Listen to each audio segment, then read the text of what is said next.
Saint-Esprit de feu, remplis-moi de toi et de toi, de gloire en gloire. Adore Dieu. Celui qui a la connaissance loue Dieu. Alléluia. Gloire à Jésus. Amen. On avait parlé aussi de Ésaïe 5:13 qui dit: voilà pourquoi mon peuple sera soudainement emmené en exil. Son corps d'élite sera composé des hommes affamés et sa population sera desséchée de soif. Donc, c'est Dieu qui est en train de dire dans cet Ésaïe, disant que vos familles, vos églises, vos foyers, vos entreprises seront remplis soudainement, amenés en exil, sera rempli des gens, des soldats fatigués. Oui, des hommes fatigués, des cow-boys fatigués, parce qu'il vous manque la connaissance. Alléluia. Et tout sera desséché. On avait parlé aussi d'Ézéchiel 22-26, et qui disait que ces prêtres font violence à ma loi et profanent ce qui est consacré, ce qui m'est consacré. Ils ne distinguent pas ce qui est pur. Ils ferment les yeux sur mes sabbats et je suis déshonoré au milieu d'eux. Ça veut dire quoi? Ça veut dire que il y a des serviteurs qui sont là, qui voient les choses, qui savent comment les choses doivent être faites, mais ils font semblant de ne pas faire, de ne pas suivre. Ils font semblant de ne pas respecter. Or, Dieu veut que nous puissions respecter. Alléluia. Amen. Et quand nous ne respectons pas, les choses de Dieu, pour Dieu, c'est comme si nous le déshonorons. Alléluia. Amen. Et j'étais en train de travailler dans la semaine, c'est, je crois, avant-hier, il y a un mot qui m'est venu en tête, qui m'est passé dans l'esprit, disant hypocrite. Hypocrite. Et j'ai posé des questions au Saint-Esprit, j'étais en train de tirer mes câbles électriques, et en même temps, j'ai posé des questions au Saint-Esprit. J'ai dit, mais pourquoi hypocrite? Pourquoi hypocrite? Il m'a dit, tu sais, hypocrisie, c'est pas selon, l'hypocrisie, c'est pas selon la définition que les hommes donnent. L'hypocrisie, c'est, selon Dieu, c'est, tu sais ce qui doit être fait et tu ne le fais pas. Alléluia. Nous, le monde, on a donné l'hypocrisie, la définition, c'est comme si que moi, je ne cache pas. Quand il y a quelque chose, je dois parler. Alléluia. Et souvent, les gens pensent que ne pas être hypocrite, c'est parler. Quand il y a quelque chose, je parle. Et c'est fini. Mais avec Dieu, la définition de l'hypocrisie, c'est quoi? Tu sais ce qui doit être fait. Et tu ne le fais pas. Et tu fais semblant de ne pas voir. Alléluia.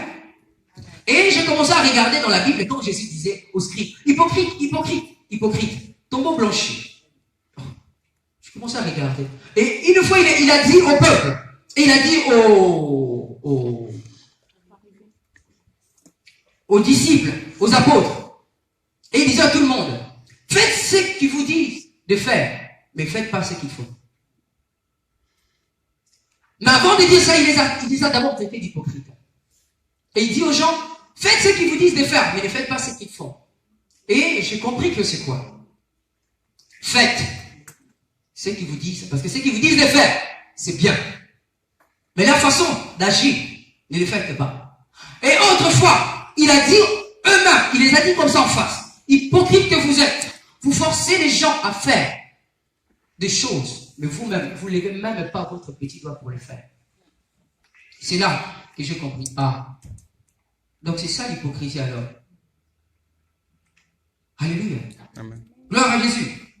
Et Dieu veut que nous puissions sortir de l'ignorance. Nous puissions comprendre. Parce qu'une fois que nous aurons la connaissance, nous allons agir selon la connaissance que nous avons. Parce que nous serons tous jugés selon nos œuvres. Alléluia. Amen. Et la Bible dit, c'est pas ce qui entre dans l'homme qui suit l'homme, c'est ce qui sort. Voyez un peu. Qu'est-ce qui sort de toi par rapport à la connaissance que tu as? Qu'est-ce qui sort de toi? Comment agis-tu selon ce que tu sais? Et on doit faire attention parce que le Seigneur va nous demander un jour, fiston, tu savais, mais pourquoi tu ne l'as pas fait? Tu veux dire quoi? Papa, je ne savais pas. Ou papa, je n'avais pas la force de le faire. Papa, je n'avais pas l'opportunité. On a toujours l'opportunité. Alléluia. Ouvrons nos Bibles dans le livre de Actes des Apôtres, chapitre 8. Actes, chapitre 8, à partir du verset 26. On va parler de la connaissance. Les dimanches derniers, peut-être, quelques-uns d'entre vous se rappellent que j'avais parlé de Google, d'un monsieur Google. J'ai dit que quand tu cherches un verset ou tu cherches une phrase dans la Bible, si tu ne trouves pas, tape dans Google. Monsieur Google. Oui, mais j'étais pas parti jusqu'au bout de ma pensée. Alléluia. Parce que c'est bien d'aller faire des recherches sur YouTube, sur Google, mais pour avoir la connaissance, pour que ta connaissance soit assise, pour que ta connaissance soit parfaite, tu as besoin d'un homme, tu as besoin d'une femme que Dieu a oint, que Dieu a mis son huile sur la tête, que Dieu a mis son esprit pour pouvoir t'enseigner. Alléluia. Amen. Est-ce que quelqu'un m'attend? Parce que tu ne peux apprendre la Bible sur Google. Alléluia. Amen. Tu peux apprendre, mais tu ne vas pas comprendre. Yes. Est-ce que quelqu'un m'attend? Amen. Acte 8. Gloire à Jésus. Parce que j'ai dit les choses des fois ici devant. Quand je ne pars pas jusqu'au bout, j'ai eu à voir des gens qui se sont dit que parce que ça ne marche pas avec son couple, il doit divorcer parce que papa avait dit. Alléluia. Parce que la personne n'a pas bien compris, ou les personnes n'ont pas comprises, et ils veulent prendre cette parole-là pour l'utiliser mal. Parce que même le diable utilise la parole de Dieu. Voyez un peu. Même tes propres pensées peuvent utiliser la parole de Dieu et t'amener à faire des erreurs. Amen. Alléluia. Je suis contre le divorce. Alléluia. Oui, je n'encourage pas les divorces. Je suis contre les divorces. Mais si les gens doivent divorcer, ça doit être selon la Bible, pas selon les pensées d'hommes. Alléluia. Amen. Pas selon Pasteur Fiston. Parce que Pasteur Fiston avait dit. Non, pas comme ça. Mais Pasteur Fiston a dit. Approche du père, du papa. Pose-lui la question. Papa, tu avais dit ceci. Mais c'était quoi la pensée?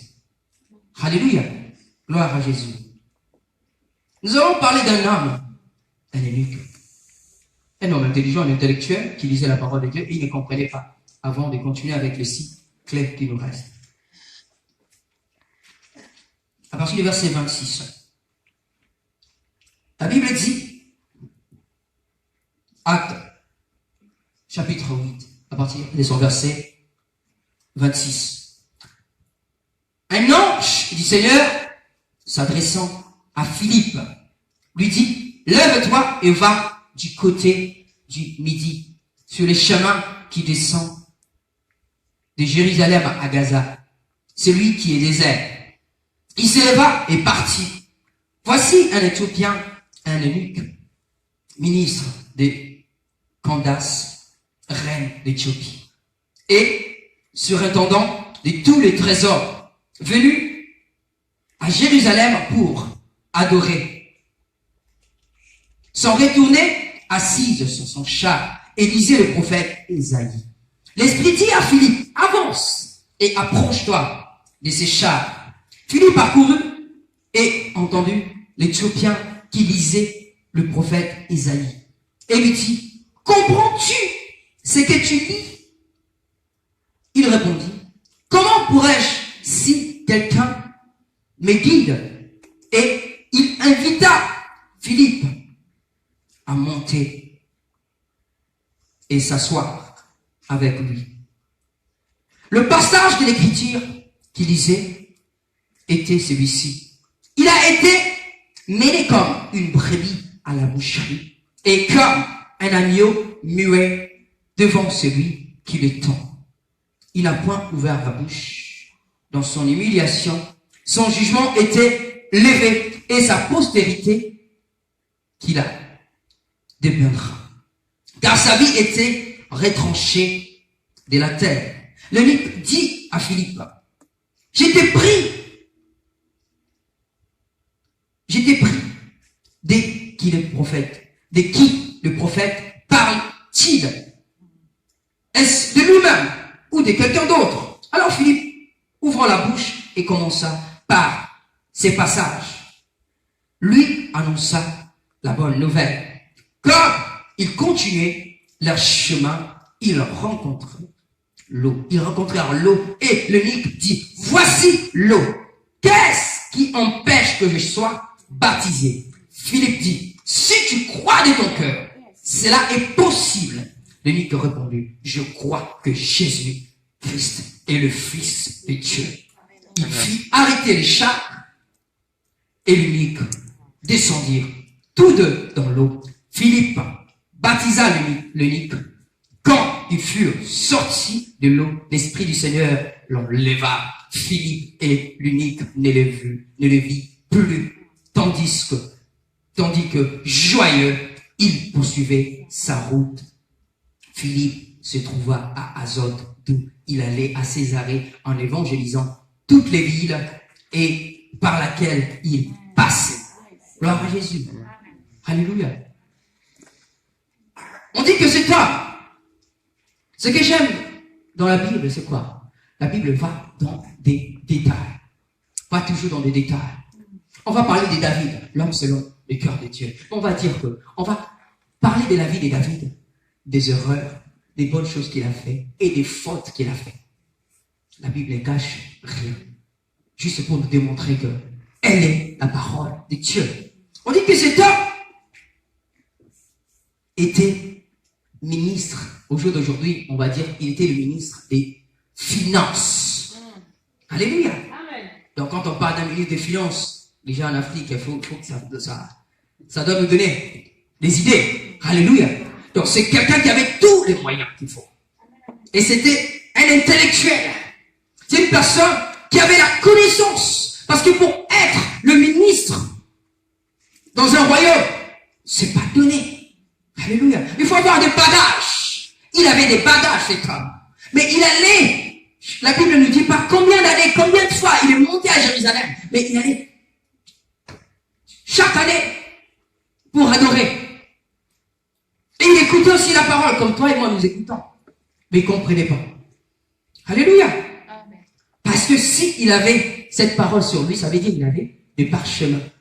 Et pour avoir des parchemins à l'époque, là, et c'était pas donné à tout le monde. Tout était dans, comment dirais-je, dans les temples, plutôt. Tout était dans les temples. Et avoir un livre, à l'époque, c'était pas donné. La parole de Dieu se lisait dans les temples. Les gens venaient, quand vous êtes là, et il y a une personne qui passe, qui prend le parchemin, il ouvre, il lit, et pendant qu'il est en train de lire, il doit faire attention aux ponctuations, aux virgules. Alléluia. À tout ce qu'il lit. Pour que le peuple puisse comprendre. Si le peuple ne comprend pas, il doit répéter, relire encore, pour que le peuple puisse comprendre. Et nous nous rappelons que quand Jésus s'est levé pour lire la première fois dans l'église, quand il a reçu le Saint-Esprit, disant l'Esprit du Seigneur est sur moi, il m'a point. Et il a fermé ses mains pour partir, il est parti. Et il y a deux autres, il y a un cadavre. Alléluia. Pourquoi? Parce qu'il a lu la parole, mais il n'a pas expliqué. Tu viens de lire, mais tu n'as pas expliqué. On n'a pas compris. Que veux-tu nous dire? Et il y avait des enseignants, il y avait des scribes, il y avait des pharisiens là, qui se sont dit, mais qu'est-ce qu'il veut nous dire? Tu as besoin de la connaissance. Tu as besoin d'une personne pour mieux t'expliquer la parole. Parce que si ta parole n'était pas expliquée, tu as mal compris. Tu vas mal l'utiliser. Et quand tu vas mal l'utiliser, et tu vas amener beaucoup de monde dans la perdition. Alléluia. Tu vas amener beaucoup de monde. Si je peux utiliser le mot, en enfer. Alléluia. Faisons attention. Si tu ne sais pas, cherche, pose des questions. Si tu ne sais pas, alléluia, tu comprends pas, démonte. Je suis pas en train de prêcher, je suis en train d'enseigner. Alléluia. Et ceux qui ont soif de la parole, aiment plus l'enseignement que les cris. Alléluia. Parce que je peux crier. Tu vas rien comprendre. Je vais crier. Tu vas dire, amen. Mais à la fin, tu n'as rien compris. Alléluia. Mais nous avons besoin des fois des temps comme ça, des calmes, posés. pour t'enseigner la parole de Dieu. Gloire à Jésus. Gloire à l'agneau. Et cet homme ne comprenait pas. Mais qu'est-ce qui s'est passé? Parce que cet homme avait soif de comprendre la parole de Dieu. Et la Bible dit que un ange du Seigneur adressa à Philippe, disant, lève-toi.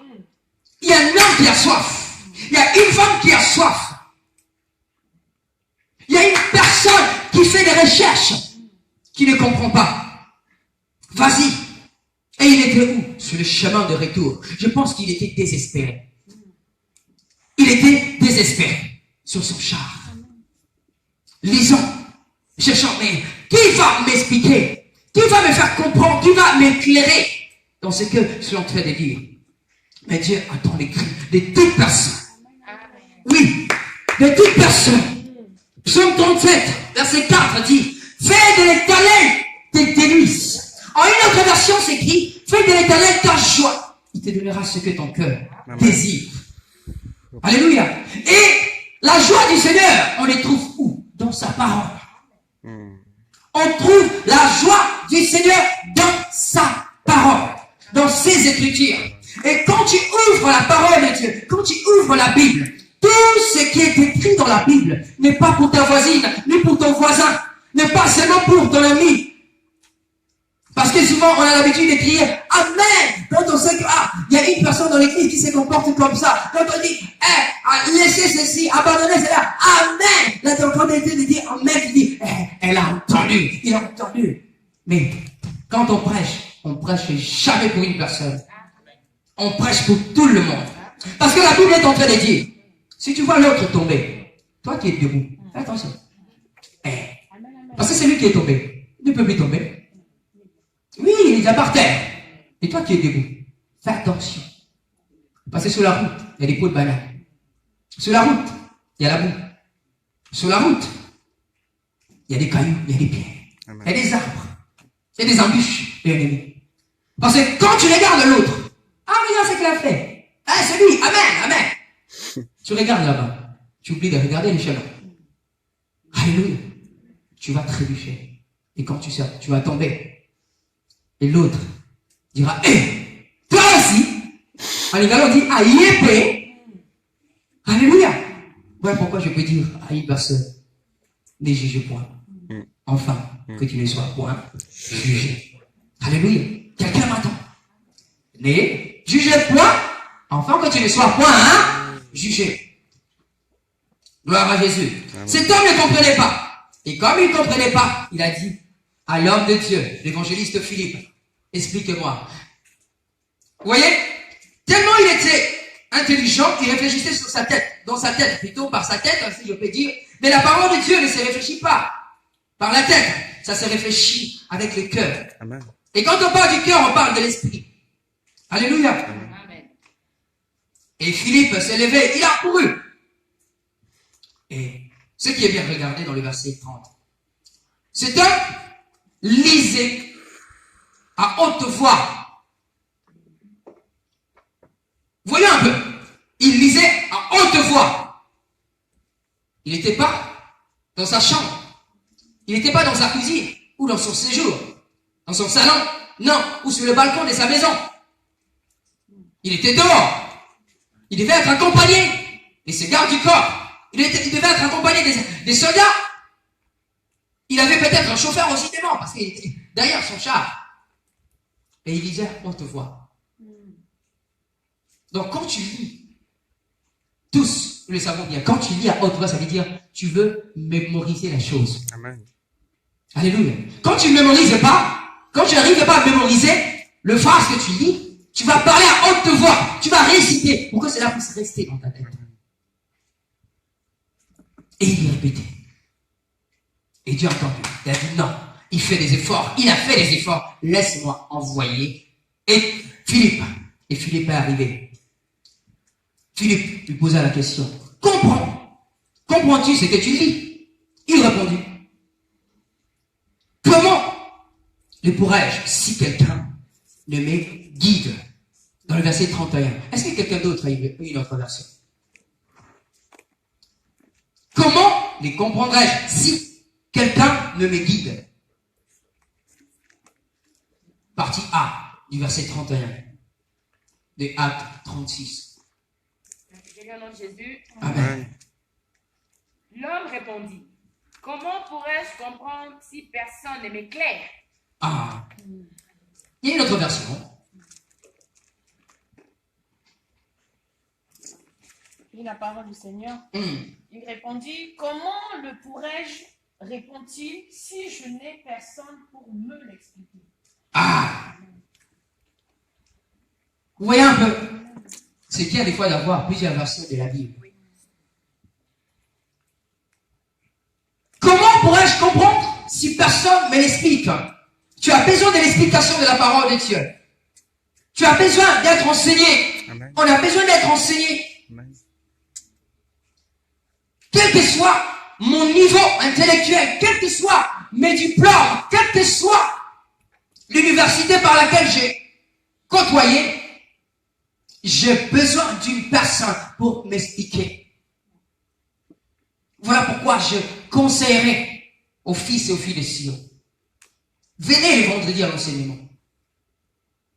Je sais que vous travaillez, il y en a d'autres qui travaillent. Tous nous travaillons. Ceux qui travaillent par les soirs, et forçons-nous à venir le vendredi. Alléluia. Amen. Il y a tellement des enseignements que j'ai toujours préparés pour le vendredi, mais je ne les donne pas, j'exhorte et je prêche parce que j'ai dit, mais des fois ça sert à rien. Parce qu'à chaque fois, il n'y a jamais le même visage le vendredi. Il y a toujours des visages différents. C'est toujours pas la même personne. Il y a une école biblique qui va commencer ici. Mais cela ne sera pas gratuit. Alléluia. Ça ne sera pas gratuit parce que le temps de la gratuité est passé. J'avais donné les temps à la gratuité, mais le temps là est passé. Alléluia. Quelqu'un me dira, oui, nous avons reçu gratuitement, donné gratuitement. Tout ce que je vous donne ici, il y a d'autres choses que je vous donne ici, j'ai payé pour. Alléluia. L'évangile est gratuit. Elle est gratuite, l'évangile. Mais pour que l'évangile soit prêché, on a besoin d'argent. Pour imprimer cette Bible, ils avaient besoin d'argent. Alléluia. Pour organiser des séminaires ici à l'église, pour faire venir des hommes de Dieu, on a besoin d'argent. Alléluia. Amen. Et sans argent, le royaume des cieux ne peut pas avancer. Alléluia. Amen. Pour ne pas dire aux gens, donnez. Non, viens payer pour tes études. Alléluia. Amen. Amen. Paye pour ta connaissance. Amen. Et j'encouragerai tout le monde, parce que moi-même aussi, je serai dedans. Amen. Amen. Amen. Alléluia. Amen. Gloire à Jésus. Parce que c'est un trésor que tu ne perdras jamais. Amen. Après ta mort, tes diplômes vont rester. Mais la connaissance que tu vas recevoir de la parole de Dieu, tu iras avec au ciel. Amen. Alléluia. Amen. Et tout dépendra, quand tu vas rencontrer Jésus, tout dépendra de la connaissance que tu as pour lui. Amen. Oui, tout dépendra de la manière que tu l'as connu, de la façon que tu l'as connu. Ici-bas. Amen. Cet homme ne comprenait pas. Il était tellement intellectuel, mais il ne comprenait pas. Il devait faire la peine à Philippe. Comment pourrais-je comprendre s'il n'y a personne pour m'expliquer? S'il n'y a personne pour m'éclairer? Et la Bible dit, la parole de Dieu est une lampe à nos pieds. Et la Bible dit encore, l'âme de l'homme est la lampe de Dieu. Alléluia. Quand tu écoutes la parole de Dieu, ton âme doit être éclairée. Amen. Quand je parle de l'âme, l'homme a 3 dimensions. Alléluia. C'est ce que je répète tout le temps, je le répéterai toujours. L'homme a 3 dimensions. L'homme n'a pas 3 parties, mais il a 3 dimensions. Il a ses corps. Premièrement, l'homme est un esprit qui possède une âme, qui est sa personnalité, qui vit dans ses corps, qui est juste l'enveloppe. Ton âme est ta personnalité. Ton âme est ce que je vois. Ton âme est ton agissement que je vois, ta façon de faire que je vois. Et ton esprit est la place, et là où l'esprit de Dieu, là où Dieu vient habiter. Dans le verset qui nous dit, votre corps est le temple de l'esprit de Dieu. Donc votre corps est le temple de Dieu. Dieu vient habiter où? Par ton corps, parce que ton corps n'a pas à la dimension, n'a pas la grandeur de recevoir Dieu dedans. Mais c'est ton esprit qui est illimité. Dieu vit dedans. Dieu habite dedans. Dieu siège dedans. Alléluia. Amen. Cet homme avait besoin d'être éclairé. Tous, nous avons besoin d'être éclairés. Nous connaissons peu et nous prophétisons peu. Nous connaissons en partie et nous prophétisons en partie. Nous connaissons en partie et nous enseignons en partie. Alors ce que je sais et ce que je vais dire, ce que je ne sais pas, je ne dirai pas. Alléluia. Amen. Et comme il avait soif, qu'est-ce qu'il a fait? Il a invité Philippe. Il n'a pas seulement invité, mais il a invité à s'asseoir à ses côtés. Amen. Alléluia. Yes. Il a invité et il lui a fait asseoir à ses côtés. Amen. Est-ce que tu fais asseoir ceux qui t'enseignent la parole de Dieu à tes côtés? Ceux qui t'enseignent la parole. Ou ceux qui ont commencé à t'enseigner depuis longtemps. Est-ce que tu les fais asseoir à ton côté? Ou tu les mets à distance? Tu es pasteur, tu es mon pasteur, mais toi à côté, moi à côté. Je mets des limites dans ma vie. N'entre pas dans ma vie privée. Pour que tu puisses pas entrer dans ma vie privée. Je veux répéter et rappeler à une personne ce matin. Quand je donne ma vie à Jésus, ma vie ne m'appartient plus. Je n'ai plus de vie privée. Pourquoi? Parce que j'ai accepté de recevoir Jésus comme mon Seigneur et Sauveur. Dieu met à mes côtés un homme ou une femme qui va m'enseigner la parole. Et la Bible dit que cette personne rendra des comptes à Dieu. Alléluia. La Bible dit que cette personne rendra des comptes à Dieu. Donc si je te parle, si je suis dur envers toi, si je suis aussi moins dur envers toi, tout acte que je pose envers toi, je veux rendre compte. Je rendrai compte à Dieu. Alléluia. Et la Bible dit qu'il nous efforce. Chrétien, efforce-toi de soulager celui qui t'enseigne. Parce que il aura des comptes à rendre. J'aurai des comptes à rendre pour vos actes, si j'ai bien fait. Et si je fais mal aussi, j'aurai des comptes à rendre. Alors si j'ai fait quelque chose, peut-être tu n'as pas compris. Approche-toi de moi. Demande papa, pourquoi tu fais ça?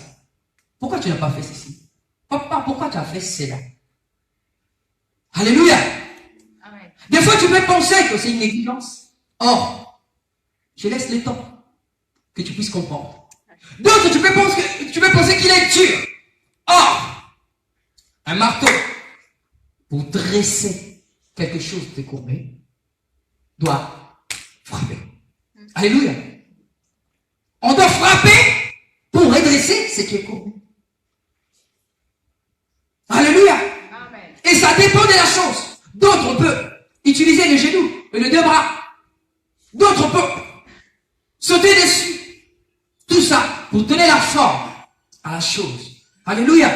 Est-ce que quelqu'un m'entend? Amen. Je donne toutes ces images pour nous faire comprendre. Disons que nous avons des comptes à rendre à Dieu. Et la Bible dit, si tu vois quelqu'un faire le mal, tu ne le dis pas. Tu seras, si la personne meurt, son sang te sera demandé. Alléluia. Et la Bible dit, si tu le vois faire le mal, tu lui parles. S'il se répand, tu as gagné ton frère. Amen. Tu peux imaginer combien de frères et de sœurs que tu as gagnés et combien de frères et sœurs que tu as perdus et pour combien des âmes que tu seras jugé ou je serai jugé. Vous voyez que moi je serai plus jugé que vous. Alléluia. Oui. Parce que la Bible dit, ceux qui prêchent la parole, ceux qui enseignent la parole seront jugés sévèrement. Alléluia. Amen. Alors aide-moi. Oui, aide-moi. Encourage dans ce que je fais. Si je fais bien, dis alléluia. Si je fais mal, viens me voir. Parce que personne n'est parfait. Amen. Si tu m'aimes, tu auras crainte. Disant que, non, c'est mon frère, je ne vais pas le perdre. Je ne veux pas perdre mon pasteur. Je veux rencontrer mon pasteur là-bas au ciel. Je veux rencontrer mes frères là-bas au ciel. Je veux que ce jour-là, nous soyons tous là-bas ensemble. Disons que la famille Sion, peut-être ça se passera comme ça. La famille Sion, on peut se voir et puis j'entends les passer. Alléluia, alléluia. On voit la maman Nadine en train de chanter. On voit le frère Papé en train de chanter. On voit Oxas. Alléluia. Pour étonner le diable, quand tu vas regarder, il va dire, oh, elle aussi. Oh, lui aussi. Alléluia. Oui, lui aussi. Parce que Dieu a tant aimé le monde. Il n'a pas aimé l'église. Alléluia. Amen. Dieu n'a pas aimé l'église. Il a donné les plus précieux au monde, pas à l'église. Et quand on parle du monde, on voit tous les désordres qu'il y a dans le monde.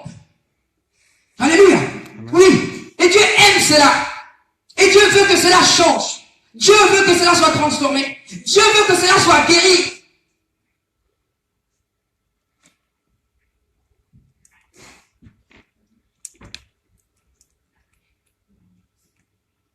Cet homme ne comprenait pas. Mais quand il a compris, qu'est-ce qu'il a dit? Mais voici, il y a l'eau. Il y a l'eau. Que dois-je attendre encore? Fais-moi baptiser. Je vais entrer. Alléluia. Je ne veux pas rater cette occasion. Combien de fois Dieu t'a donné des occasions? Combien de fois Dieu nous a donné des occasions? On est passé à côté. Parce qu'il nous manque l'amour. D'autres fuient l'église. D'autres ne viennent pas à l'église. Parce que un frère et une sœur s'est mal comporté. Si tu aimes ce frère, tu vas l'aimer. J'avais prêché sur l'amour. Si tu aimes cette sœur, tu vas l'aimer. J'avais parlé sur l'amour. C'est l'amour qui transforme. Amen. Quand on regarde dans Corinthiens 14, là, on va commencer à lire. Tu vas commencer à voir quand on dit l'amour pardonne, l'amour est patient, l'amour supporte. Tu peux regarder combien de fruits, combien de ces mots-là que toi tu as déjà utilisés. Combien nous utilisons? Est-ce que tu es patient? Est-ce que tu supportes? Est-ce que tu oublies? Est-ce que tu combles? Alléluia. Cet homme a compris. Il a dit, voici l'eau. Il s'est fait baptiser. Philippe lui dit, baptise-moi. Et Philippe lui dit, si tu crois de tout ton cœur, et cela est possible. Si tu crois seulement. Il dit, je crois. Parce que la Bible dit, si tu crois de ton cœur, si tu confesses de ta bouche que Jésus-Christ est Seigneur, tu seras sauvé. Amen. Confesse-le. Confesse-le. Oui. Et tu seras sauvé. Toi qui es malade, confesse que par ces meurtrissures, je suis guéri. Amen. Toi qui passes des moments difficiles, dis, tout est possible à celui qui croit. Rien n'est impossible à mon Dieu. Toi qui manques, dis, oh, toi qui es dans le manque, dis, oh, l'Éternel est mon berger. Je ne manquerai de rien. Amen. Alléluia. Amen. Toi qui es abattu, dis, il renouvelle mes forces. Il me donne la force du buffle. Il régénère mes forces. Et là, il nous remplit. Il nous remplit de son esprit. Alléluia. Amen.